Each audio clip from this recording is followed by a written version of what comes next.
মহান শহীদ দিবসে ভাষা শহীদ যারা শহীদ হয়েছে তাদের আত্মার মাগফিরাত কামনা করি এবং ভাষা আন্দোলনে অংশগ্রহণকারী যারা এই পর্যন্ত মৃত্যুবরণ করেছেন তাদেরও আত্মার মাগফিরাত কামনা করি এবং যারা জীবিত আছেন তাদের দীর্ঘায়ু এবং সুস্থতা কামনা করছি। আর কয়েক ঘন্টা পরে রাত 12টা 1 মিনিটে আমাদের এখানকার যে কার্যক্রম সেটি শুরু হবে। তো আমরা এই অনুষ্ঠানটি সুন্দর এবং সুষ্ঠুভাবে সম্পন্ন করার জন্য, নিরাপদ রাখার জন্য সব ধরনের ব্যবস্থাই রেখেছি। অন্যান্য সকল আইন শৃঙ্খলা রক্ষাকারী বাহিনীর সাথে সমন্বয় করে র্যাপিড অ্যাকশন ব্যাটালিয়নও আমাদের ফোর্স এখানে মোতায়েন করেছি। আমাদের ইনার প্যারিমিটার, আউটার প্যারিমিটারে আমাদের ফোর্স আছে এবং আমরা কয়েকটা সেক্টরে ভাগ করেছি। প্রত্যেকটা সেক্টরই আমাদের ফুট পেট্রোল, গাড়ির পেট্রোল এবং স্ট্রাইকিং রিজার্ভ থাকবে।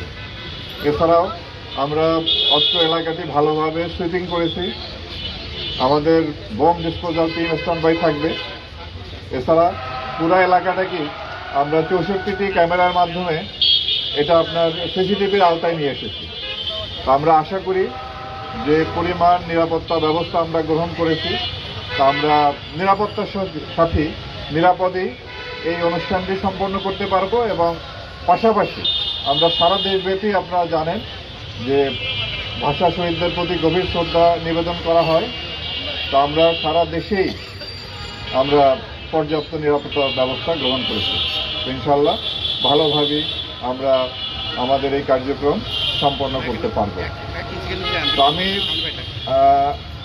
আপনাদেরকে এর আগেও যতবার আপনাদের সামনে মুখোমুখি হয়েছি গত 1.5 বছরে, যখন জুলাই আগস্টের পরে একটা ভঙ্গুর আইন শৃঙ্খলা পরিস্থিতি ছিল, তখন থেকেই কিন্তু আমরা আইন শৃঙ্খলা রক্ষাকারী বাহিনী আপনাদের মাধ্যমে দেশবাসীকে আশ্বস্ত করেছিলাম যে আমরা এই দেশের আইন শৃঙ্খলা পরিস্থিতি এটা নিয়ন্ত্রণে আনতে সক্ষম হব, ভালো করতে সক্ষম হব এবং একটি সুষ্ঠু নির্বাচন করার জন্য যেরকম পরিবেশ দরকার আমরা সেই রকম পরিবেশে নিয়ে আসতে সক্ষম হব। তো ইনশাআল্লাহ আমরা সবাই মিলে জাতিকে একটি সুষ্ঠু নির্বাচন উপহার দিতে সক্ষম হয়েছি এবং আমরা আশা করি আপনাদের মাধ্যমে দেশবাসীকে আশ্বস্ত করতে চাই ভবিষ্যতেও এই দেশের আইন শৃঙ্খলা পরিস্থিতি ক্রমান্বয়ে আরও ভালো হবে এবং আমরা অপরাধ নিয়ন্ত্রণে আনতে পারব। কোনোভাবেই যাতে আইন শৃঙ্খলা পরিস্থিতি বিঘ্ন না হয় সেদিকে আমরা সবসময় সতর্ক আছি, সজাগ দৃষ্টি রাখব।